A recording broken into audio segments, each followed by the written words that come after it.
All right, well, it's time to paint the Ranger. Right, Bren? Yeah. So we got everything tore down, ready. Everything's been epoxy primered, resanded, wiped down, shot, ready to go. Today, I know, we are going to do something a little different than we've never done, even though we've shot a lot of trucks, Jeeps, whatever, with Raptor liner. Today we're going to be using olive drab tint, which isn't anything unusual. But I went to my local PPG dealer and I got reducer. We are going to take a shot at sending a 20% reduced Raptor liner through a standard HVLP gun. This is just the cheap guns. You guys have seen me use these. I buy them at Harbor Freight for anywhere between 11 and 16 bucks. And we use them for everything. You know, we don't do two-stage paints anymore, or we're looking for a perfect shine or anything like that. So these guns treat us well. We do all our frames. You know, we just did the frame on this truck. Everything's done with these things. We're gonna give this thing a shot with Raptor liner tinted with a 20% reducer, and we're gonna see if it sprays on the truck. What we're looking for is a little bit smoother finish, and we're looking for some really good coverage. We expect we're going to need to put 2 full coats on, so we're going to try and get our first coat on. We'll let this thing sit for 60 minutes, and then we'll come out and we'll do our second coat as much as we can in the opposite direction. Make sure we don't have any tiger striping or anything like that. So anyway, we're going to get some stuff mixed up and put it in the gun, and we're going to see what happens. We'll give you an update here in a minute. Okay, we got our first batch mixed.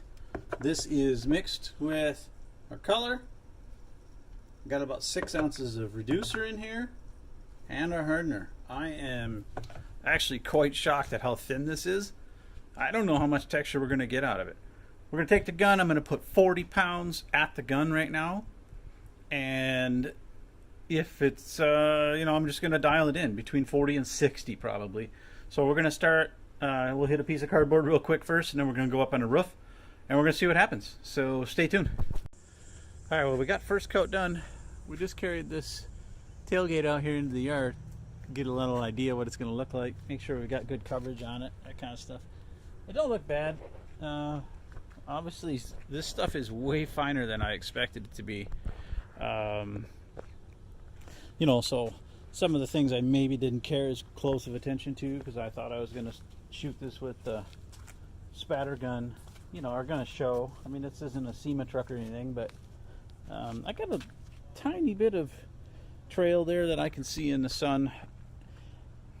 I normally use 2 air compressors tied together when I'm spraying this. Today I'm just using one, and I'm having problems actually keeping enough pressure to keep a good wet edge across the bigger pieces. I'm running about 65 pounds at the gun, and I'm pretty happy with the smoothness here. Bren, what do you think? I love it. Oh, good.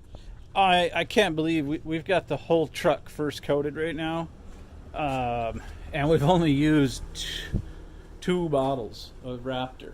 So here's the bed, both sides of the bed, both front fenders. Here's the whole cab. I mean, everything is done with a single coat and 2 quarts. To single coat something with the gun, I mean, I bought 8 quarts for this truck because I've done enough of these to know 6 was probably going to be pretty close.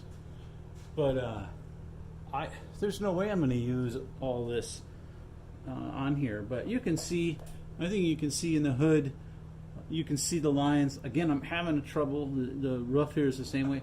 I'm having trouble keeping a wet edge on the big pieces.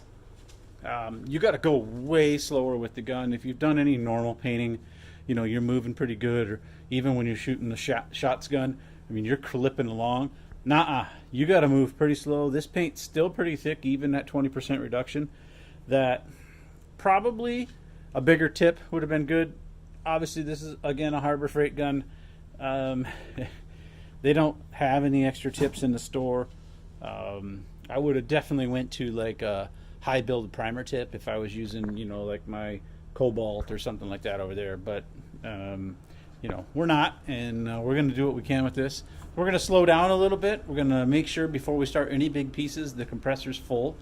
And I think we're going to be okay here on when we get to shooting that second coat. I almost would like to see more texture, but I don't know that I'm going to get it. I mean, more pressure is probably going to give me more texture. I don't know. Anyway, I'm not unhappy, I can tell you that. I think this thing looks fantastic. This little truck's going to be pretty kick-ass. The olive drab is awesome.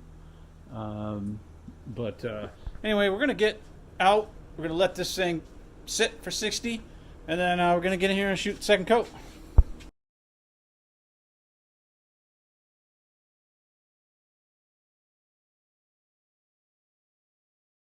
All right, well, I want to give a update on the Raptor liner here on the Ranger. Everything's done. Got the bed back on. Starting to put things together. You know, got the fenders on here. Got the drop arms on for the lift. So this thing's going back together. But I wanted to finish up kind of the paint video. You can see, you know, got doors back together here, and again, things are kind of getting back to normal. We're still going to paint the inside, or Raptor liner the inside. I'm going to use a standard Stotts gun in here, but I am going to color match it to the outside of the truck because we got so much color left. All in all, we ended up using 3.5 bottles to shoot this truck. Again, this is a pretty small truck, but I normally would have used about 6. I hope this is going to be as durable. I do have 3 full coats at a minimum everywhere. I'm super happy with the way it looks. It feels really cool. We were going for an army truck kind of look and feel, and I think we definitely got it. What I ended up doing in order to get this to really lay out nice and look good is I pulled the gun back. I kept trying to keep a wet edge, you know, like I was spraying an enamel or a 2-part, base clear. And really, that didn't work out, and it didn't give me the texture I wanted. So, you know, what I did is I pulled the gun back about 4 more inches, so somewhere around 10 inches away, which is crazy. But by doing that, it actually almost oversprayed as it was spraying. Again, this stuff is really thick. It comes out of that HVLP gun pretty slow.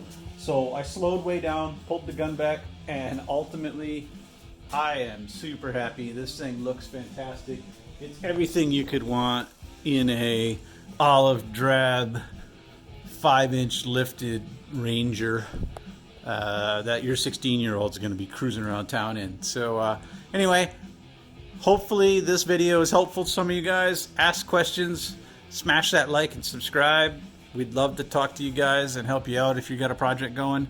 You know, again, this is the first time we've shot it through an HVLP, but normally we shoot these vehicles through the regular gun that comes with the Raptor liner. But this is kind of cool. I think I'm going to do my Jeep with this method next.